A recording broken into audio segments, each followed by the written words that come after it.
Hey guys, this video is about the lower bounds, upper bounds, greatest lower bounds, and least upper bounds. Just a quick video. Um, okay, you can see I have already some stuff written down. It's because of technical difficulties, so apologies for that. Anyway, so we have a set A. Less than or equal to is going to be a partial order on A. And we're going to have a subset B of A. And X is a lower bound for B if X is less than or equal to B for all B in the subset B. Okay, so a lower bound is just less than or equal to everything in the set. And we can do the same thing but switch things around, so we call that an upper bound. X is an upper bound if X is greater than or equal to all the B's in B.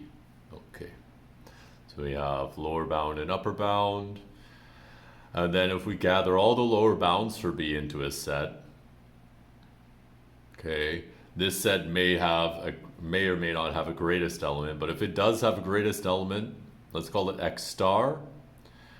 Then we call X star the infimum of B, and we write X star equals inf B. Okay, so out of all the lower bounds, if there is a greatest one, we call that the infimum, or of course that would also be known as the greatest lower bound. Okay, and we can do the same thing for the upper bound. So out of all the set of upper bounds of B, if there's a least element of that set, we call that the least upper bound, or the sup of B. Sup for supremum. Okay. Now, of course, we have a proposition to kind of describe some of the basic properties of infimum, and of course, because supremum is just infimum but changing like less than or equal to for greater than or equal to, these also hold for the supremum but with like the inequality switched. Okay, so let's write down our theorem.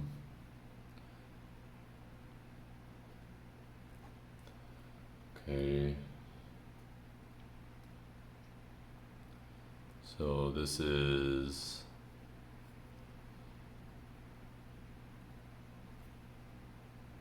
partially ordered set. In other words, A is just a set, and then less than or equal to is a partial order on A. And let's take a subset B of A. And we want to know kind of the properties of the infimum. So B has at most one infimum, maybe none.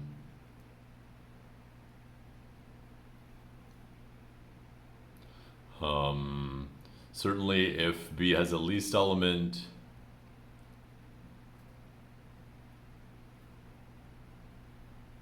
then that element has to be the infimum.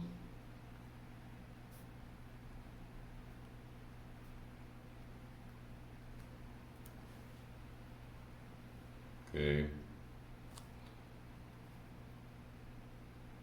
And if the infimum is an element of B, then that element is also the infimum.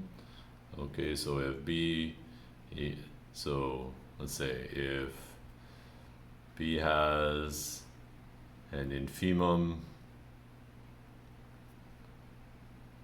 say B, and B is in B, then B is the least element of the set.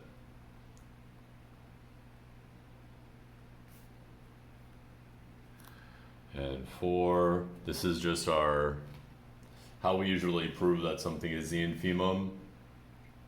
Okay. So B at A is the infimum.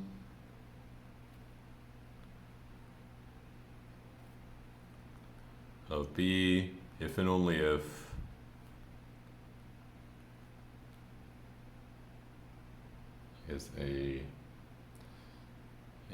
B is a lower bound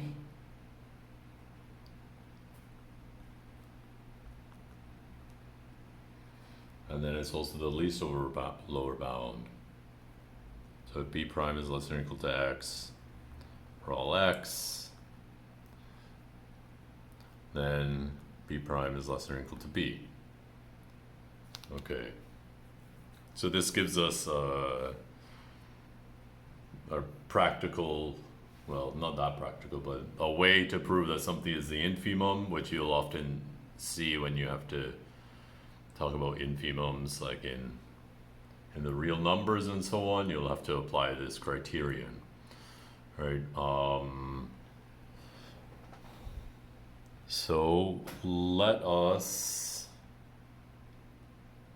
prove this last part. Okay.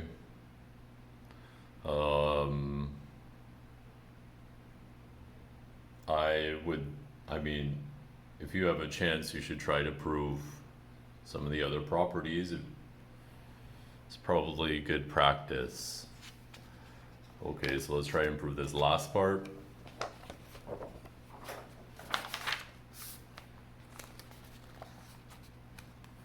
Okay, and it's just going to be like applying the definition.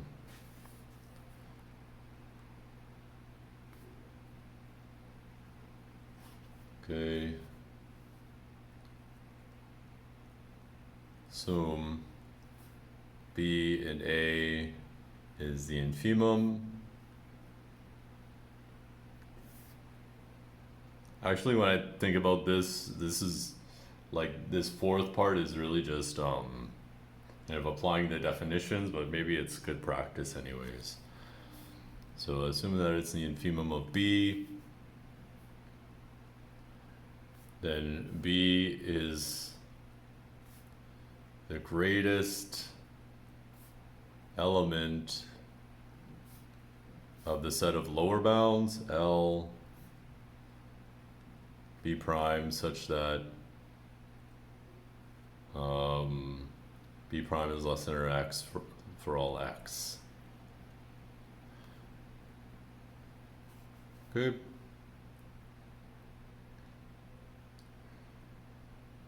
So what does this mean? This is a definition of infimum. So this means since B is the greatest element of L, it is in L. So that means, so B is less than or equal to X for all X. Oh, this should be all X in B. Okay. Now, since B is the greatest element of L, so if B prime is less than or equal to X for all X, then B prime is in L. And since B is the greatest element of L, we have B prime is less than or equal to B since B is the greatest element of L.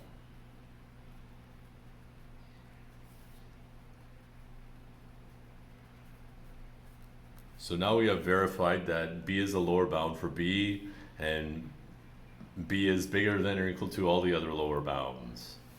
Of course, if those two things happen, well then this second property says that B is greater than all the other lower bounds, and this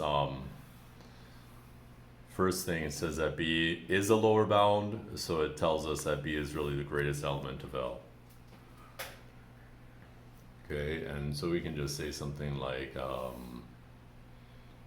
reverse implication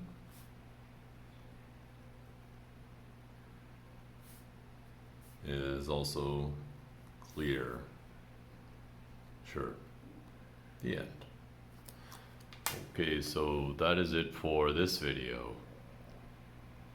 Thanks for watching.